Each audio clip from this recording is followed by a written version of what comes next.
Navi Mumbai network.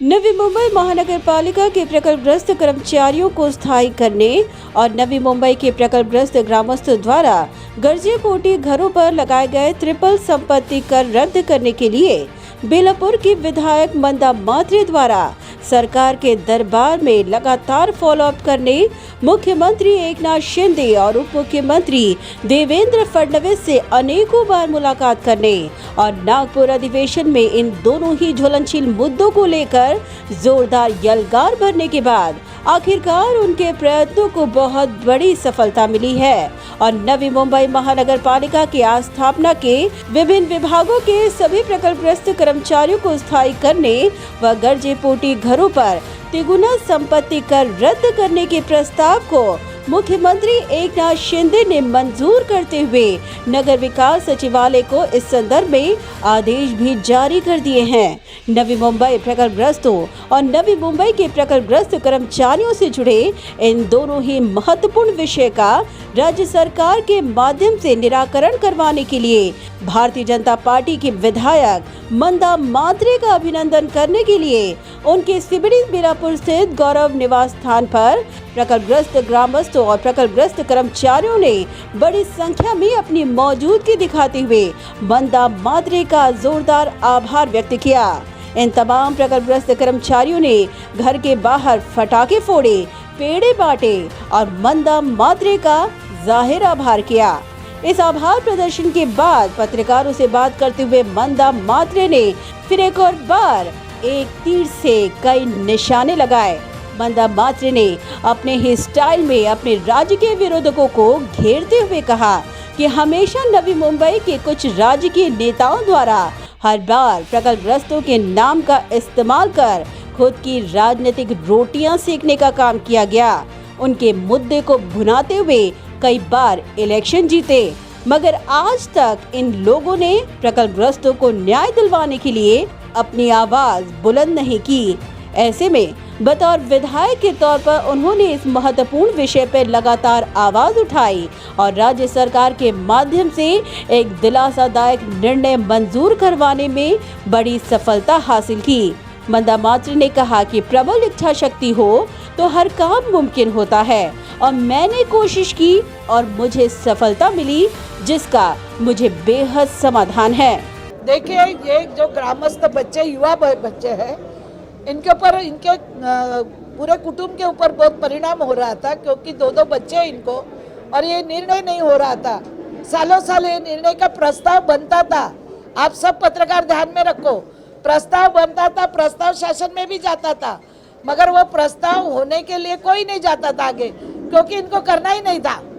बच्चों को अगर परमानेंट करेंगे तो ये बच्चे हमारे पैर के पीछे कभी नहीं आएंगे, हमारे प्रोग्राम में नहीं आएंगे या हमको पूछेंगे नहीं। तो इसके बहाने प्रस्ताव तो हमेशा जाता था, मगर उसके लिए आगे जाके फॉलोअप नहीं होता था।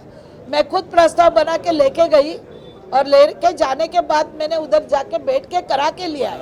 काम ऐसा होता है, चूल्हे पे अगर चपाती बनानी, पेट में भूख लगे तो पहले आटा मारना पड़ता है, उसको चपाती बनानी पड़ती, सेकना पड़ता है, तब खाया जाता है। तो खाली आटा मार के बोलेगा चपाती खाओ तो होता नहीं है।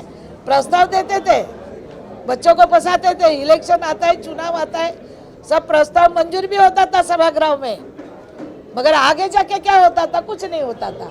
वो जाके हमने बैठ के कम से कम अधिवेशन के बाद आके रोज मंत्रालय जाके, आज ये सचिव के पास, कल वो सचिव के पास, उनको अपनी भूमिका समझा के ये करके लाई। इच्छा शक्ति होनी चाहिए कोई भी काम करने के लिए। अगर तुम्हारी इच्छा शक्ति नहीं होगी तो ये अब चाऊ मड़ में 10 बार आके गया वो शिष्टमंडल लेके कि हमको 3 पर टैक्स है, हम कैसे भरेंगे? टैक्स छोटा नहीं है, बहुत बड़ा टैक्स है, कहाँ से भरेंगे लोग? नौकरी नहीं, चाकरी नहीं, कंपनियां बंद कर दी है लोग ने, यूनियन डाल के। गवर्नमेंट ने बोला पहले तो तुमने 3 पर टैक्स लगाए कैसे, कौन से बहाने से लगाया? ताबड़तोड़ कल बांगर साहब को फोन किया सीएम साहब ने मेरे सामने, ये प्रोसीजर मंदाता आके खड़ी है, ये क्यों किया, क्या किया? तुरंत ढोले मैडम को फोन आया, तुरंत सड़कों में गए, सब नोटिफिकेशन निकाले, काम स्टार्ट हो गया। ये 8-10 दिन में पूरा काम फिनिश होगा। दोनों इसका थोड़ा फाइल जो है दौड़ाना पड़ेगा और कुछ नहीं, हो जाएगा। अभी सीएम साहब ने बोल दिया बात ही खत्म, डीसीएम ने बोल दिया बात ही खत्म है।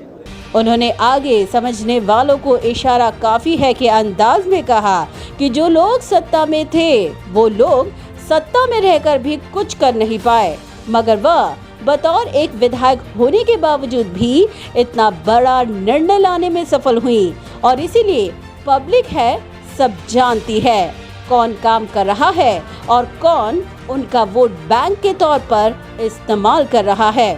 जो लोग प्रतिनिधि सड़कों में थे, जो लोग प्रतिनिधि पहले या एमपी एमएलए मंत्री सब लोग, उन्होंने पहले ही करना चाहिए था। अभी मैं तो एक फिलहाल एक आमदार हूँ, एक टप्पू की, एक छोटे से टप्पू बेलापुर की, मगर मैं चाहती हूँ कि दिल में अगर तुम कोशिश करना चाहो तो तुम्हारी जीत जरूर तुमको मिलेगी।